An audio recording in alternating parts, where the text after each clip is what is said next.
Oke. Baik, nextnya nih, aku mau Hmm, tanya juga. Kita akan bahas problem selanjutnya yang membuat kita nih anak muda agak ketar-ketir dan berpikir dua kali untuk mulai hmm, kali ya.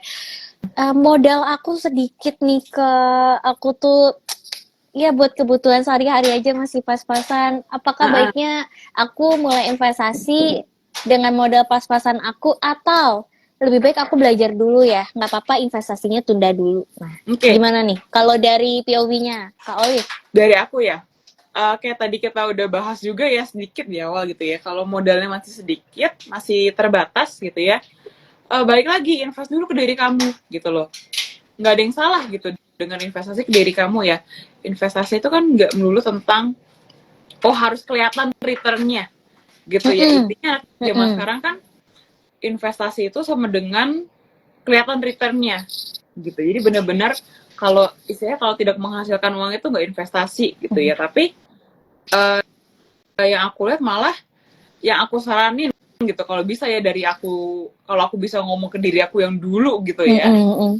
ya better udah belajar sih dari dulu gitu ya. Nah aku bersyukur juga Ah. anak zaman sekarang tuh udah mulai melek nih, Mm-mm. umur-umur 20-an awal gitu, itu Mm-mm. udah familiar lah setidaknya sama kata-kata investasi gitu. Jadi menurut aku yang benar nih stepnya ya adalah memang pelajarin dulu, pahamin dulu dasar-dasar Mm-mm. fondasi seperti apa gitu ya. Terus bisa juga teman-teman nambah value, nambah skill gitu ya. Contoh misalnya Okta mau ikut kelas public speaking seperti itu Oke. ya. Atau Mm-mm. teman-teman di sini ada yang demen broadcast gitu, demen-demen broadcast jadi penyiar radio gitu, atau Mm-mm. nambah skillnya misalnya join apa ya part time lah, kalau enggak nyambi lah jadi Mm. ikut event organizer, wedding organizer gitu ya, pokoknya ketemu banyak orang. Nah itu kan juga pertama invest skill, invest pengetahuan juga, sama investnya adalah koneksi Betul. nih. Jadi ya teman-teman nggak kalah penting gitu ya, bukan cuma pengetahuan nih, pengetahuan yang harus di-upgrade juga, tapi ada koneksi juga gitu ya, koneksi Oke. dan juga attitude gitu. Jadi ini mungkin yang ya hal-hal ini yang mungkin yang nggak terlihat nih sekarang ya. Kan kalau koneksi kan cuman istilah cuman tukeran kontak gitu ya, ngajak Mm-mm. ngobrol ini itu nggak ada duitnya lah gitu ya. Iya, Tapi iya. ini adalah apa ya, koneksi itu sebenarnya penting gitu, network itu penting gitu, kayak kita nggak pernah tahu in the future mungkin kita bisa bantu dia atau dia bisa bantu kita, hidup kita bersinggungan seperti apa, kita nggak ada yang tahu gitu ya. Jadi Mm-mm. ke hal-hal seperti ini nih, soft skill ini yang diperlukan tapi sering dianggap remeh gitu. Jangan sampai nanti misalnya udah dewasa baru keteteran nih, oh iya aduh gue lupa nih, gue harusnya invest a network, invest Hmm. sosial yang lain. Itu tuh pas awal-awal kuliah dulu mungkin terlalu idealis ya, maunya yang berhubungan dengan duit gitu ya. Tapi Iya, iya. iya kan, tapi nggak gitu juga sih gitu ya. Kayak ikut tadi Janet bilang juga ada kelas online gitu ya. Sekarang kan kelas online banyak yang gratis-gratis ya. Dari Betul. yang Heeh, gratis heeh. sampai yang berbayar gitu ya.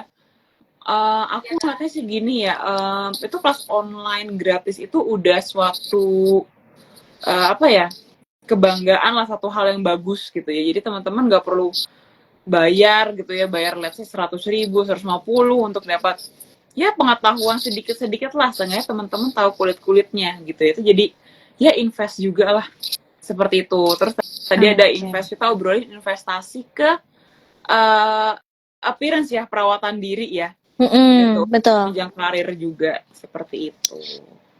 Oke, jadi banyak ya aspek investasi itu menurut aku tuh luas banget bener. Selain Banget ke banget banget. instrumen-instrumen yang ada di Hmm, pasar modal, sebenarnya hmm, investasi penting juga untuk diri kita betul gitu ya. Oke. betul. Nah, Kak Olive nih, aku juga sebenarnya agak penasaran sih. Kalau Kak Olive sendiri nih, memang sejak awal sudah langsung fokus ke saham terus, atau ada sebenarnya juga diversifikasi nih ke aset lain, mungkin kayak ke reksadana atau obligasi gitu. Oke, kalau aku itu memang awalnya itu langsung ke saham karena Mm-mm. aku interest di saham gitu ya. Tapi uh, along the way gitu ya, seiring dengan perjalanan waktu, aku kayak kayaknya agak ada step yang salah nih gitu ya, Mm-mm. dalam arti aku langsung Mm. terjun ke yang agresif Oh, iya gitu. betul. Padahal menurut aku pada saat itu harusnya aku tuh bisa lebih bijak lagi gitu ya, aku belajar mungkin kayak obligasi dulu atau reksadana dulu gitu ya, tapi ya udahlah gitu ya, udah terlanjur. Nah aku pun diversifikasi itu ke reksadana gitu. Kemarin Oke. sempat ke obligasi juga tapi udah jatuh tempo, jadi udah cair gitu ya. Wah, udah cuan nih ya Udah Kak cair, Olive ya. udah cair ya, udah balik lagi. Jadi mungkin kalau nanti ada yang menarik kali ya gitu, ada yang menurut aku menarik, bolehlah gitu. Tapi aku sekarang ini reksadana sih gitu. Oke. Nah, pas banget nih karena lagi ngomongin diversifikasi asetnya Kak Olive tadi. Kak Olive juga sempat singgung ya. Ini pas banget juga sih. Karena Kak Olive singgung kayak kalau dulu aku bisa balik lagi, aku bakal mulai dari aset yang ini, yang ini. Nah, karena aku mau nanya nih, sebenarnya nih untuk kita sebagai pemula yang mungkin baru aja berpikir menarik nih mulai investasi, kira-kira bagusnya tuh kita mulai dari aset yang seperti apa dan aset apa nih? Kalau sekarang mungkin kan umumnya tuh di anak muda ada saham, obligasi sama reksadana. Kalau dari Kak Olive gimana nih? Oke. Sebenarnya ini ada disclaimer ya, maksudnya aku sharing di sini itu bukan berarti harus diikutin 100% sama persis harus ngejiplak gitu ya, tapi balik lagi disesuaikan ke diri teman-teman di sini sendiri gitu ya, sobi-sobi gitu ya, sobi-sobi di sini sendiri gitu. Nah, ke instrumen investasi apa ya kira-kira untuk pemula gitu ya? Benar. Oke. Jadi gini, untuk milih instrumen investasi itu sebenarnya banyak caranya. Gitu. Pertama, ada caranya itu disesuaikan dengan profil risiko. Ya, profil risikonya. Contoh misalnya aku profil risikonya konservatif, tapi Okta adalah agresif gitu ya. Jadi kan pemilihannya beda nih. Gitu. Jadi profil risiko ini kan juga menentukan. Nah, profil risiko ini ada 3, ada konservatif, ada moderat, ada agresif, gitu ya. Kalau konservatif ini yang memang dia pengennya tuh yang aman-aman aja deh, gitu ya. Aku rendah risiko itu nggak apa-apa. Kalau yang moderat itu yang sudah bisa mentolerir nih, ada risiko dikit nggak apa-apa lah. Tuh aku dapat imbal hasil lebih tinggi, gitu. Nah, kalau yang agresif ini itu yang memang udah ya risiko mah nggak apa-apa lah gitu, dia udah biasa banget sama risiko gitu ya, dengan dia udah paham juga kalau aku returnnya tinggi, risiko aku tinggi. Nah mereka udah deal lah, udah paham itu. Nah bisa seperti itu, atau bisa juga cara nentuinnya adalah dengan teman-teman nge-breakdown nih, teman-teman itu goalnya mau apa in the future ya. Let's say misalnya 5 tahun kemudian teman-teman mau DP mobil, kayak gitu ya, atau nanti teman-teman mau DP rumah, atau teman-teman nanti mau merit gitu ya. Jadi bisa dipilih berdasarkan goal-goal tersebut gitu, dan juga jangka waktunya berapa lama nih gitu ya. Semakin pendek jangka waktunya, kayak 5 tahun ke bawah, itu mungkin lebih yang seperti reksadana, obligasi, nah seperti itu ya. Jadi yang benar risikonya itu lebih konservatif dan moderat. Kalau yang memang jangka waktunya itu yang long term, yang bisa 10 tahun, 20 tahun, nah itu semakin agresif gitu. Jadi bisa dipilih berdasarkan itu juga, berdasarkan goal-goalnya juga gitu. Jadi ada beberapa cara sih untuk menentukan kira-kira investasi yang cocok untuk aku di mana ya gitu. Tapi biasanya kalau aku nyaranin teman-teman aku ya, kalau gue mau invest di mana ya gitu, aku biasanya reksadana gitu. Karena reksadana ada 4 jenis ya. Ada yang pasar uang, ada yang obligasi, ada yang campuran, ada yang saham gitu. Jadi reksadana ini kan istilah kita nitipin uang kita ke manajer investasi untuk dibantu diolahin kayak gitu. Jadi kita secara langsung mengolah, tapi ada pihak ketiga nih gitu. Jadi aku nyaraninnya biasanya seperti itu gitu. Jadi ada beberapa poin yang aku highlight sebenarnya. Yang pertama itu adalah instead of mikirin seberapa besar return yang aku dapat, pikirin dulu seberapa besar risiko yang bisa aku tanggung dari investasi ini. Karena menurut aku high risk high return ya, itu kan berbanding lurus gitu, high risk high return gitu. Jadi jangan mengharapkan return yang sangat besar kalau misalnya kita sendiri tidak mau menanggung resiko yang besar juga gitu. Itu aku setuju banget. Jadi harus melihat juga kapasitas seberapa mampu kita tuh menghadapi resiko-resiko dari setiap instrumen investasi. Benar. Lalu yang kedua adalah yang aku highlight juga, ketika kita berinvestasi, memang menurut aku juga setuju banget, baiknya kita punya goals. Karena goals itu yang akan tetap mempertahankan kita untuk sesusah apapun, ada goals yang mau dicapai. Benar. Itu jadi kayak, iya, investasinya tuh lebih ada, apa ya, semangatnya kali ya. Jadi kayak ada, ya kalau turun-turun dikit, ya udah nggak apa-apa, yang penting pada akhirnya bisa mencapai goals ini gitu. Dan yang ketiga adalah sebenarnya memulai investasi kayaknya nggak harus yang langsung modalnya gede gitu ya. Kalau menurut aku juga kalau misalnya Kak Olive saraninnya reksadana, mungkin itu bisa mulainya dari nominal yang sangat kecil ya. Mungkin Betul. kayak 100.000 gitu ya, dari 100.000 gitu udah. Benar, jadi menurut aku sebenarnya investasi ini kan tujuannya jangka panjang. Jadi nggak masalah kalau misalnya kita cicil-cicil gitu ya, cicil oh ini habis gajian ada uang lebih masuk, oh ini ada uang bonus masuk gitu. Sebenarnya nggak masalah gitu, nggak harus dalam satu waktu langsung keluarin uangnya gitu, malah yang ada nanti rugi sendiri gitu mungkin ya Kak Olive.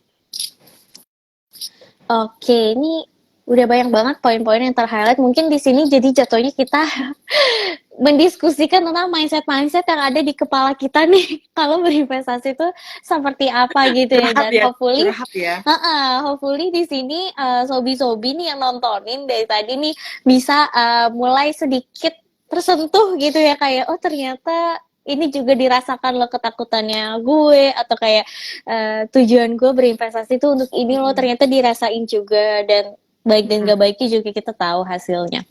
Nah, oke, nextnya nih, Kak Olive, kira-kira ada nggak sih tips juga nih dari Kak Olive? Kalau misalnya tadi kita kan ngomongin nih, generasi muda maunya instan, dan gak jarang juga mulai agak naksir nih sama investasi bodong gitu. Nah, gimana sebagai kita, anak muda, supaya pintar nih bisa memilih kalau, oh ini investasi yang tepat, dan ini investasi yang seharusnya dihindarin gitu.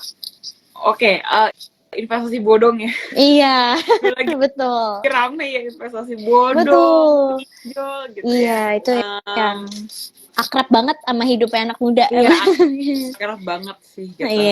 Untuk biar terhindar dari bodong ya. Betul. Gini,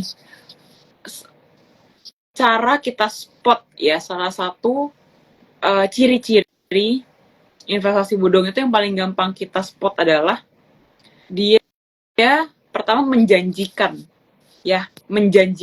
return, itu udah red flag gitu. Itu sebenarnya udah pertanda yang harus dijauhin. Kenapa ya? Karena kalau teman-teman mungkin udah belajar baca dikit-dikit ya, investasi yang imbal hasilnya tetap atau dijanjikan itu adalah obligasi online, gitu, dan ada deposito juga lah gitu ya. Jadi terlepas dari dua itu, kalau misalnya ada tetangga gitu ya, tiba-tiba datang, mau nggak gue bantuin deh gitu ya, muter nih duit gitu ya, nanti bisa kok dalam 6 bulan, let's say 6 bulan udah nih bakal dapat 20%. Nah, kalau dia udah bilang kayak gitu, itu sebenarnya udah red flag gitu ya. Jadi teman-teman jangan langsung nggak mau, lu pembohongnya, ini itu enggak gitu. Tapi mungkin teman-teman dengerin dulu gitu, tapi teman-teman juga harus cari tahu gitu ya. Tapi itu udah jadi satu pertanda yang teman-teman perlu curigai gitu. Selain menjanjikan adalah dia ngomongnya tuh returnnya tuh gede gitu. Nah, aku bisa kasih return segini loh, misalnya dari modal 100 juta aku bisa kasih return 50 juta atau 75 juta gitu ya. Wow gitu kan. Kalau gitu udah teman-teman perlu telusuri juga tuh gitu ya, maksudnya bisnis apaan yang bisa ngasih return segitu ya. Bisa kasih return 50 sampai 75 juta gitu. Jadi itu ciri-ciri atau kriteria yang menurut aku udah agak hati-hati lah, harus diwaspadai kalau udah muncul penawaran seperti itu. Atau misalnya dari sisi bisnisnya udah nggak make sense gitu ya, mungkin dari teman, kan kita juga bisa lihat dari orangnya ya, dari orang yang menawarkan gitu ya, yang menawarkan kira-kira meyakinkan nggak sih nih orang, seperti itu gitu sih, biar terhindar dari investasi bodong gitu ya. Juga apa ya lebih bisa berani tuh say no juga kali aku bilang ya, gitu. Kadang kan Betul. mungkin yang nawarin nih biasanya kadang orang terdekat yang Iya, entah jadi nggak enak masih ada nolak hubungan ya. entah yang masih ada hubungan keluarga atau enggak, atau tetangga gitu ya. Tapi teman-teman harus berani bilang, aduh enggak deh, sorry deh, enggak dulu gitu ya. Itu nggak apa-apa sih, nggak harus semuanya diyain gitu. Dan juga Oke. sekarang kan ada apa ya, kan lagi rame pinjol juga gitu ya. Jadi kalau udah ini aja daftar ini cepet, daftar itu cepet gitu ya, kayak nggak ada yang instan lah di dunia ini gitu, semua butuh proses gitu. Oke, jadi intinya kayak nggak ada yang too good to be true ya. Iya. Betul, betul sekali. Invest pagi, malamnya returnnya langsung gede tuh nggak ada. Jadi memang ada prosesnya gitu. Betul. Besar kecil return tuh ya anggaplah itu hadiah gitu ya, kayak hadiah kecil lah buat kita. Tapi Mm-mm. balik lagi tujuannya adalah namanya juga investasi gitu. Pasti untuk jangka panjang ke masa depan kita. Mm-mm. Gak mungkin dong kita mau mempertaruhkan masa depan kita di hal-hal yang gak pasti, apalagi yang awalnya itu janji-janji manis gitu ya. Kan Betul. kerugian kita nggak bisa dibayar juga dengan kata maaf doang gitu kan. Lebih baik kita jangan mencobai diri kita. Iya sih, benar-benar. Ya hopefully di sini sobi-sobi menjadi investor yang cerdas lah, bisa menolak godaan-godaan tadi ya yang dijelasin sama Kak Olive ya, karena Mm-mm. itu cukup berbahaya banget gitu, yang terkadang penawarannya tuh cukup meyakinkan gitu. Jadi kita ya tadinya mungkin udah mencoba menolak tapi jadi kayak lemah gitu, kayak ih dia bener juga ya. Tapi semoga hopefully nggak ada yang kayak gini ya, karena kita berharap semuanya investasi di uh, instrumen yang emang udah pasti-pasti aja gitu, pasti amannya terjamin sama lembaga atau institusi resmi Mm-mm. gitu. Oke, nah Olive nih kita sudah hampir menuju penghujung perbincangan kita. Ada nggak sih 3 hal yang mungkin nih Kak Olive harapkan setelah sobi-sobi di sini mendengarkan live kita, mereka akan menjalankan hal baik seperti apa gitu dari obrolan kita? 3 tips ya, 3 poin Ya, ya. mungkin boleh deh yang bisa kayak membuat live kita tuh makin spektakuler malam ini. 3 tipsnya Iya. untuk investor mula-mula Hmm. kali ya, gitu bahasanya ya. Pertama itu adalah perkuat fondasi, belajar dulu dan never stop learning sih, gitu ya. Maksudnya dari belajar kan bisa dari manapun ya, baik let's say kayak kita baca buku, atau kita datang seminar, ikut kelas online, kita diskusi sama temen gitu ya, segala macam, kita follow Instagram, belajar dari konten-konten Instagram gitu ya. Pokoknya never stop learning gitu, dan jangan menyerah pas gagal gitu. Jadi misalnya kita ya let's say simpelnya kita loss deh gitu. Nah, loss itu tidak sama dengan kamu langsung gagal gitu ya.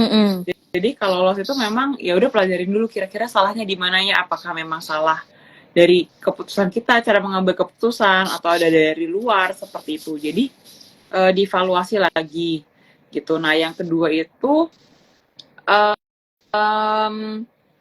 ini sih, cari teman-teman yang mendukung, bisa aku bilang gitu, dalam berinvestasi ya. Jadi circle kan juga bisa aku bilang sangat penting ya.